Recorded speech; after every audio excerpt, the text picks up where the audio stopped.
Hello, everybody. Hello. Everybody, please have a seat. Welcome to the White House. Thank you, Malachi, for the great introduction and being a great role model for the young people coming up behind you. I was watching the introduction on the screen. He's very telegenic. You might have to run him for something at some point. We're so proud of you, and I want to make sure that we introduce the other young men who are behind me as well, because they've got equally compelling stories. Devin Edwards, coming out of MBK Boston. Devin, wave after there you go. And as well as Bunker Hill Community College in Greater Boston. Jerron Hawkins, Howard University. White House Mentorship and Leadership Program. You already met Malachi. Noah McQueen, Morehouse College. One of our mentors. Luis Ramirez, MBK Oakland Career and Opportunity Fair. And Kamir Trice, MBK Philadelphia, Howard University. These young people behind me are proof that a little love, a little support allows them to achieve anything they can dream, anything they can conceive. You know, since day one, my administration has been focused on creating opportunities for all people. And by almost every measure, this country is better off than it was when I started. But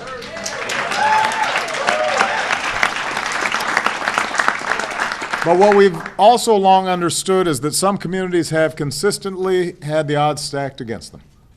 And that's especially true for boys and young men of color. All of you know the statistics and the stories of young people who had the intelligence, the potential to do amazing things, but somehow slipped through the cracks. And I've said this before, I see myself in these young people. I grew up without a father. There were times where I made poor choices, times where I was adrift. The only difference between me and a lot of other young men is that I grew up in a more forgiving environment. I had people who encouraged me and gave me a second chance. And that's why Michelle and I have dedicated so much of our time to creating opportunities for young people. We know this is not just an urban problem. It's not just a people of color problem. This is a national challenge, because if we're going to stay ahead as a nation, we're going to need the talent of every single American. And even more than that, this is about who we are as a country, what our values are, whether we're going to continue to be a place where if you work hard you can succeed, or whether we continue to see stagnation and diminishing mobility and the ladders of opportunity cut off for too many people. The only way we live up to America's promise is if we value every single child, not just our own, and invest in every single child as if they're our own. So almost 3 years ago, we launched the My Brother's Keepers initiative to give more of our young people the tools and the support that they need to stay on track for a bright future. We knew this couldn't just be a government initiative. We knew that our concerns couldn't be sporadic, just inflamed by the latest high-profile shooting or some other disturbance. It had to be sustained, thought through. Progress had to be measurable.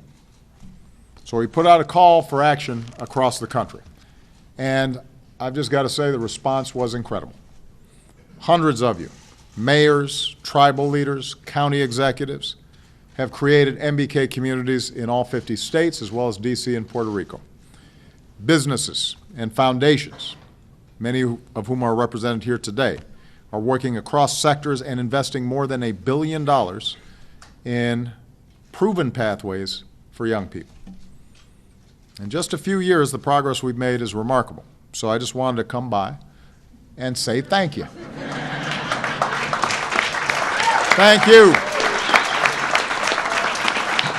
Thank you for stepping up to the challenge.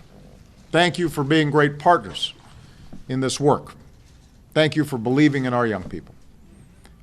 I also want to say thank you to the young men who are here and who came in from across the country, and many of whom are watching or maybe listening, who've been part of this initiative. I've had a chance to meet many of these young people.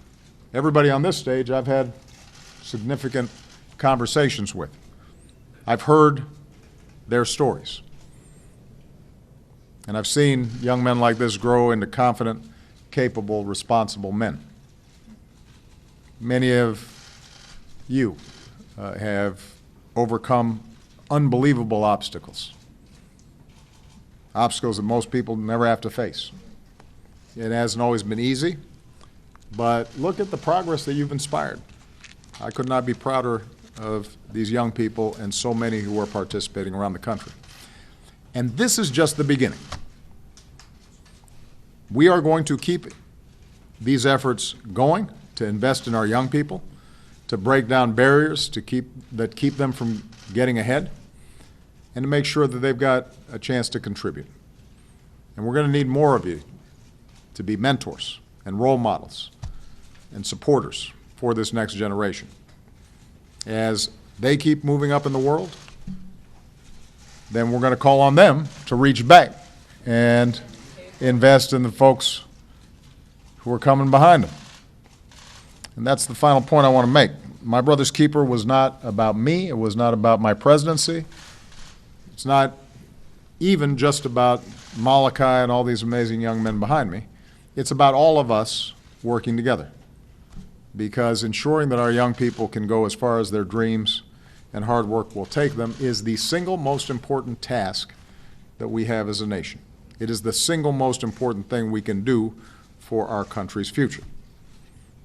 This is something I will be invested in for the rest of my life, and I look forward to continuing the journey with it. So the young people who are here, thank you.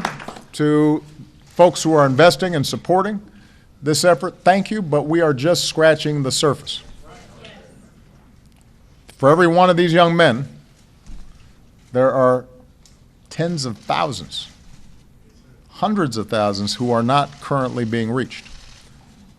And although it is important for us to poke and prod and push government at every level to make the investments that are necessary to ensure our schools are properly funded and are teaching the kids what they need to learn, that we are investing in making sure that there are jobs available in communities so that people can see that there's a right path to go down that will result in them having a bright future. Although there's infrastructure that has to be built by the government to ensure that our young people can succeed and prosper in this 21st century economy, we can't wait for government to do it for us. We've got to make sure that we're out there showing what works. We got to put our own time and energy and effort and money into the effort. We have to be rigorous in measuring what works. We can't hang on to programs just because they've been around a long time. We can't be protective of programs that have not produced results for young people, even if they've produced some jobs for some folks running them. And we have to make sure that we're casting a wide net so that we're not just cherry picking some kids who probably have so much drive they'd make it anyway. We've also got to go deep, including into places like juvenile facilities and our prisons, to make sure that some very still young people are reachable. So this is going to be a big project. It is as a consequence of neglect over generations that so many of these challenges exist. We shouldn't expect that we're going to solve these problems overnight, but we've got proof about what happens when, as Malachi said, You just give folks a little love, and you act on that love. And I'm looking forward to working with you to do that. Thank you, everybody. God bless. Thank you. All right. You got it.